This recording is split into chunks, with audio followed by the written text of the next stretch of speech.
Hey, what's going on, guys? In this video, I'm going to show you what you got to do to remove a valve body assembly on a Dodge automatic 5-speed transmission. So there's 6 bolts, and this is a 4-wheel drive 5-speed automatic. It's the 15 bolt pin, not the 14. But there is 6 bolts that hold the valve body assembly onto the bottom of the transmission.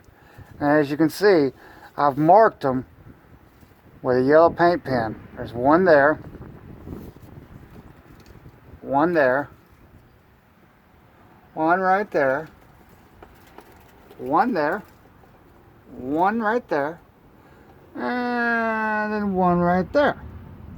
You remove those 6 bolts, and this valve body, lower it very carefully straight down and down out of the transmission.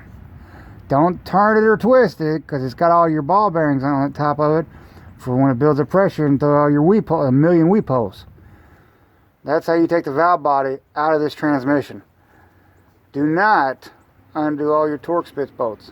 If you do that, your valve body will come apart on you. You do not undo those million bolts.